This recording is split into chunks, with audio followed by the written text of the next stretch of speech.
Radio à votre service. Avec Fiducial, une offre globale de services proche des entreprises. Et on parle bien entendu des entreprises, des professions libérales, des commerces, des artisans, tous ces gens qui s'engagent au quotidien pour l'enjeu de leur entreprise. Et avec Alain Baudet ce matin, bonjour. Bonjour Cécile. Vous êtes responsable du développement de l'animalerie Médor et compagnie. Alors d'abord, c'est une enseigne d'un groupe, d'une autre enseigne qu'on connaît bien, Botanique. Oui, exactement. Qui est spécialiste dans l'animalerie, entre autres, dans les plantes, dans pas mal de choses, et qui existe depuis 2003, si je ne m'abuse. Alors, Médor et compagnie, oui, c'est une enseigne d'animalerie. Nous sommes spécialisés en aliments et accessoires pour les chiens et les chats. Notre souci est de bien cerner les besoins de nos clients et de leurs animaux. On a ouvert le premier magasin en 2003. Oui.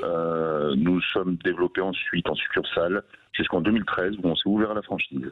Alors, il y a un attachement aujourd'hui forcément aux animaux de compagnie. On l'a vu en plus, ça s'est un peu démocratisé et développé pendant le confinement.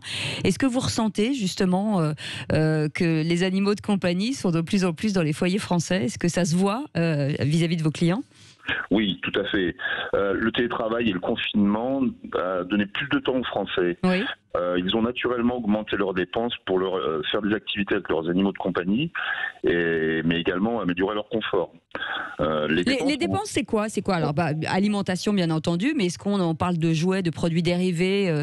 De quoi on parle? Alors, l'alimentation avec des montées en gamme, des produits plus naturels, plus adaptés aux besoins des chiens et des chats, mais aussi des équipements sportifs comme le canicross, des jouets un peu plus ludiques où on peut vraiment interagir avec son animal de compagnie. Ça veut dire qu'aujourd'hui, même les animaux mangent mieux?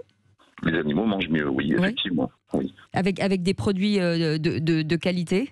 Oui, des produits, alors notamment pour les chiens et les chats, des produits sans céréales. On adapte vraiment le régime alimentaire, des produits naturels également, des produits à base d'insectes aujourd'hui qui existent pour les chiens et les chats. D'accord. Le 22 septembre, le Sénat va examiner une proposition de loi visant à renforcer justement la lutte contre la maltraitance animale, avec notamment l'interdiction de la vente des animaux dans des animaleries. Est-ce que pour vous, ça va dans le bon sens ? Alors, chez Médor et compagnie, on ne vend pas de chiens et de chats, parce que ça ne doit pas être un achat coup de cœur. L'adoption d'un chien ou d'un chat, ça doit être un acte réfléchi. Néanmoins, je pense qu'on se trompe de cible. Les animaleries sont les établissements les plus contrôlés que nous avons en France.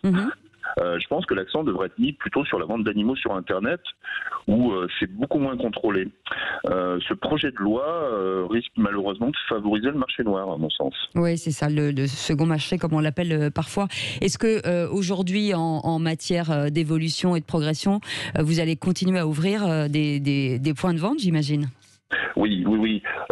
Depuis novembre, on a ouvert 7 points de vente. Oui. On va continuer à accélérer notre développement au rythme de 10 magasins par an, franchisés, mais aussi succursales.